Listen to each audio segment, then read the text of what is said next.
हरिदास जी महाराज वैश्य कुल में उत्पन्न भय। आप काशी बनारस के नजदीक एक गांव में इनका जन्म हुआ, काशी। इनकी जन्म के बाद बचपन की प्रतिज्ञा थी कि मैं शरीर छोड़ूंगा तो श्रीधाम वृंदावन में ही छोड़ूंगा। वृंदावन बिहारी की जय। आप गृहस्थ थे, खूब जीवन भर भजन किया ठाकुर जी का। बुढ़ापा आ गया तो संकल्प तो वही था कि शरीर छूटे तो वृंदावन में। श्री यमुना जी का तट हो, यमुना का बंसीवट हो, मेरा सांवरा निकट हो,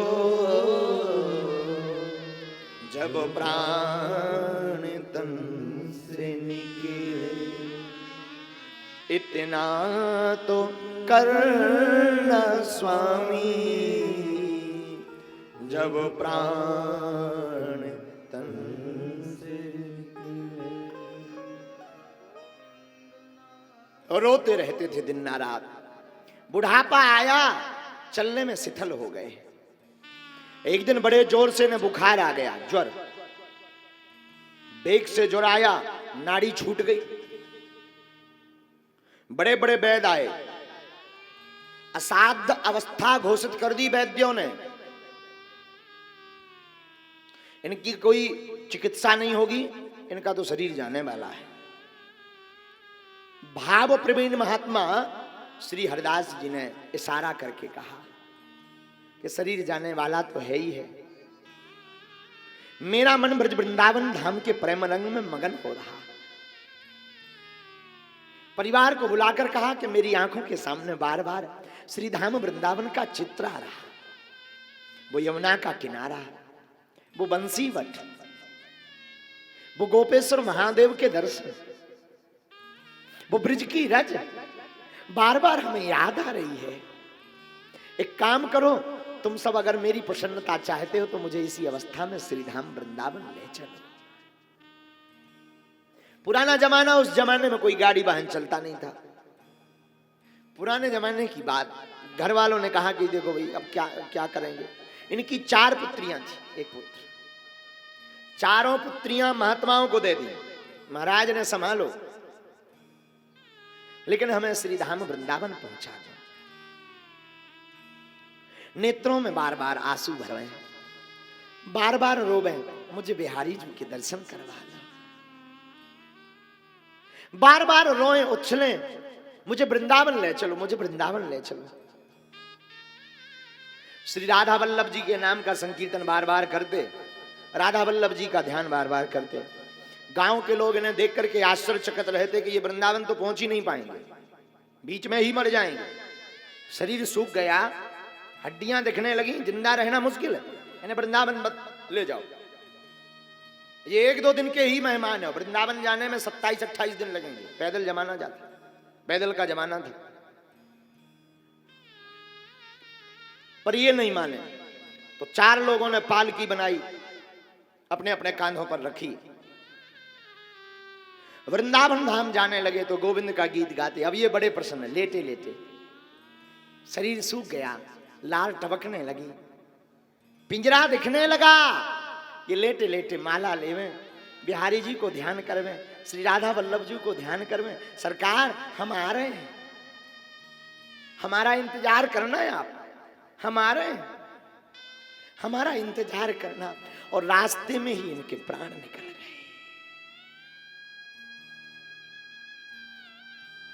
प्राण निकले, हिलना डुलना बंद हुआ। तो जो ले जा रहे थे बड़े शोक करने लगे।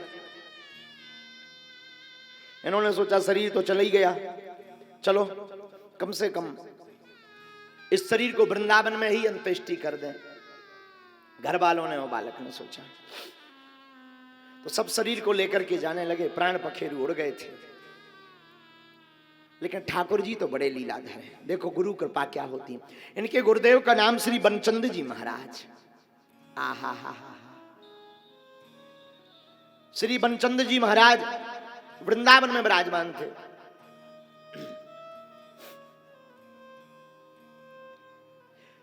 जब गांव वाले शरीर को लेकर के वृंदावन पहुंचे, शरीर तो छूट ही गया था, वृंदावन पहुंचे तो वृंदावन जाकर के उन लोगों ने पूरी हकीकत इनके गुरुदेव को बताई कि इनका शरीर तो बहुत दिन पहले ही छूट गया, अब ये शरीर मुश्किल है रख पाना, इसका अंत्येष्टि कर देते हैं। लेकिन श्री बनचंद जी चौंक करके चिल्ला करके बोले, अरे मूर्ख हो क्या तुम? क्यों? अरे ये श्री हरिदास जी तो उसी दिन वृंदावन में आ गए थे, सबको दर्शन करके अभी वृंदावन में ही कहीं बैठे होंगे। हमारे ठाकुर जी ने दिव्य देह में इनको श्रीधाम वृंदावन बुला लिया। इतनी ललक थी वृंदावन की इन्हें कि दिव्य देह में ठाकुर जी ने श्रीधाम वृंदावन बुला लिया और गुरुदेव से लेकर के सब संतों के दर्शन करवा दिए।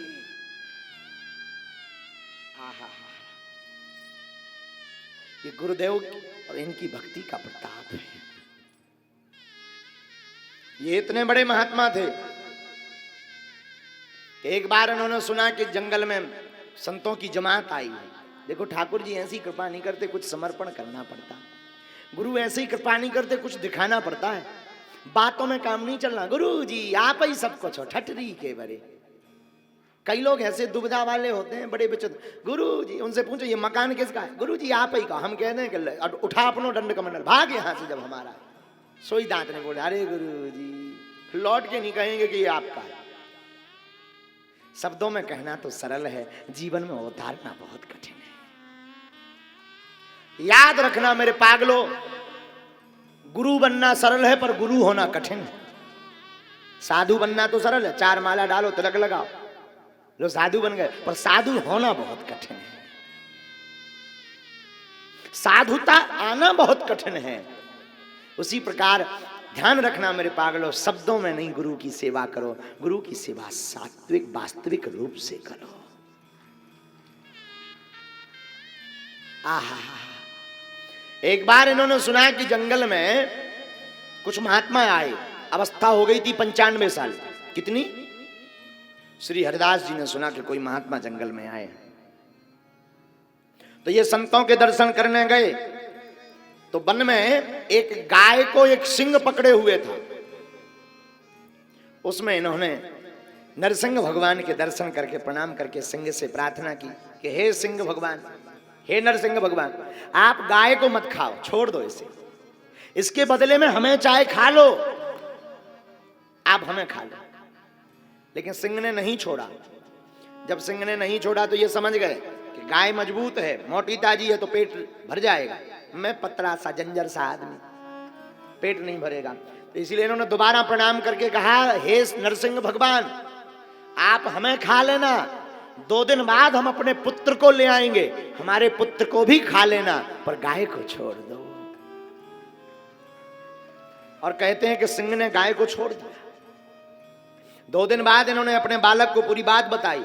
बालक बोला, जी पिताजी ये तो बड़ी प्रसन्नता की बात है। बालक भी इनके जैसा भक्ति था। बालक का हाथ पकड़ा और जहां पर सिंह ठहरा हुआ था गुफा में, वहां बालक को ले गए।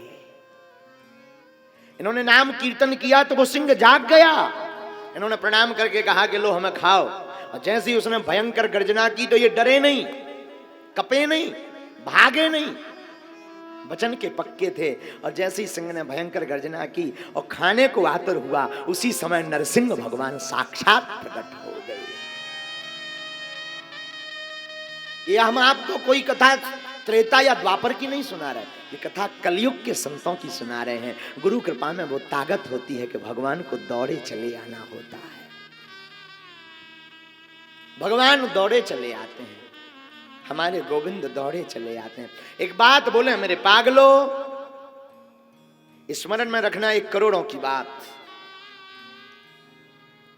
गुरु स्थान हो या भगवत स्थान हो, एक बार जाना, जाकर के प्रभु से कह देना, आज से तुम हमारे और हम तुम्हारे, अब तुम पर छोड़ दिया है अपनी जिंदगी की डोर, अब तुम जानो, बाकी का काम फिर भगवान का है।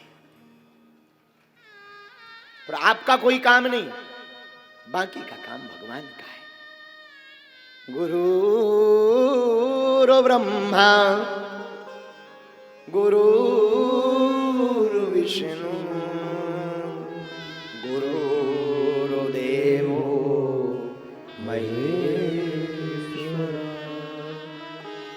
गुरु साक्षात् पार ब्रह्म तस्मै श्री गुरुवे। जो गुरु के प्रति निष्ठावान होता है उसे सब कुछ प्राप्त होता है।